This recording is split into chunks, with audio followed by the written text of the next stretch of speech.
My brother planned his barbecue the same day as my birthday. What I did next ended it for good. I was still holding the knife above the cake when I heard the first cheer.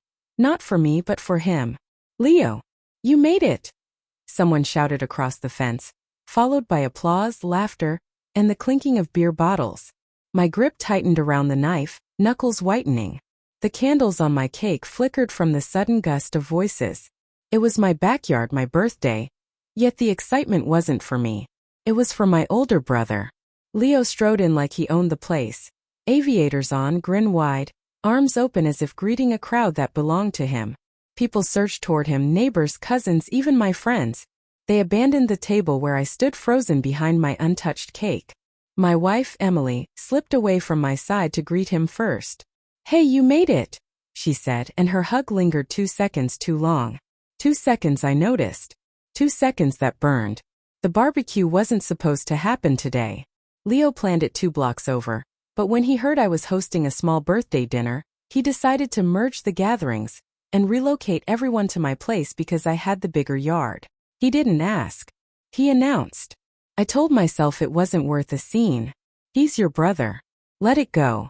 It's just one birthday. But beneath that, another thought churned, sharp and ugly. He does this on purpose. He always has. Growing up, Leo was the golden child, the charming one, the achiever, the one everyone adored. I was the quiet one, the responsible one, the afterthought. But tonight felt different. It wasn't just overshadowing. Felt like a takeover. As the crowd shifted to Leo's orbit, I finally set the knife down. The frosting smeared on my thumb tasted too sweet, sickening almost. My friend Mark approached, expression strained. "You okay, man?" I forced a smile. "Yeah, just wasn't expecting a whole block party." Mark hesitated. "Want me to say something? We can regroup everyone, do the cake?"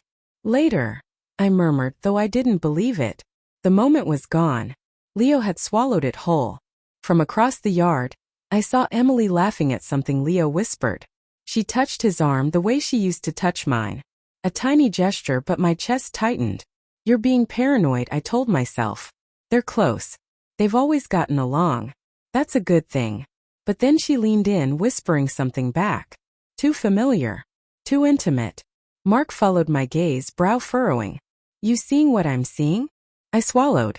"Probably just a joke." "Doesn't look like a joke." His words landed like a stone in my gut. As twilight settled, fairy lights blinked to life across the yard. Music played, Leo's playlist, not mine. The smoky scent of grilling ribs mixed with perfume and beer, creating a hazy, unreal scene. People danced, drank, laughed. And I, like a guest at my own celebration, felt my home shrink around me. Emily approached with 2 plates of food, as if everything were normal. "Here," she said, offering one. "Eat something. You look pale." I accepted the plate but searched her eyes. "Having fun?" She froze just a fraction. Most people wouldn't notice, but I did. A subtle tightening at the corner of her mouth. Guilt? Irritation? "It's a party, David. Don't be moody." Moody. The word stung. It was supposed to be a birthday dinner. She sighed, placing her plate down. "Look, Leo didn't mean to steal the spotlight. People like him. You know how he is." Yes, I did. And I saw how she looked at him while saying it. Hours passed. I drifted like a ghost through my own yard, overhearing fragments of conversations about Leo's new business venture, his latest trip, his endless achievements. My cake sat inside, candles melting into waxy puddles. Near the side of the house, half hidden by shadows, I heard voices. "You shouldn't have come," Emily whispered.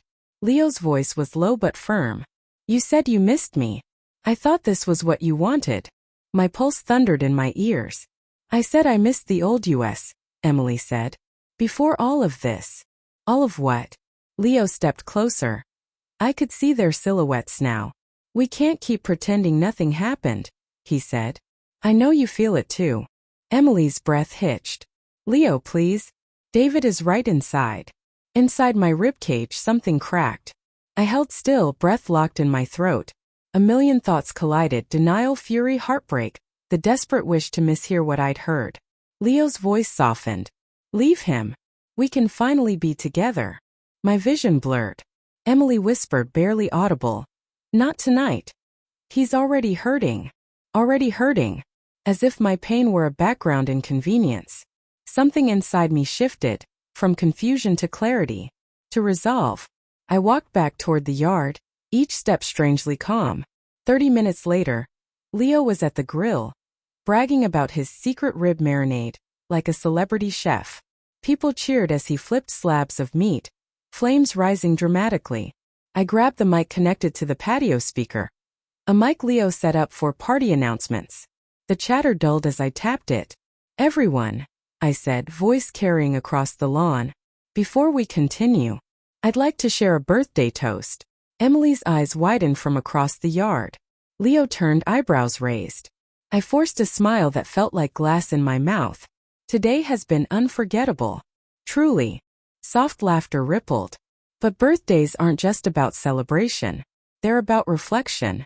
And tonight, I learned something important.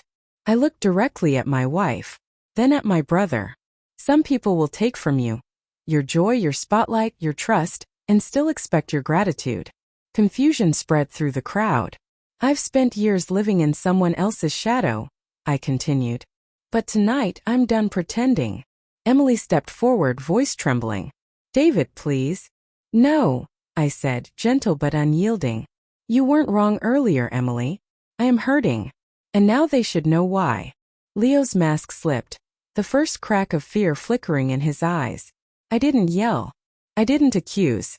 I didn't expose details. I simply handed them the choice.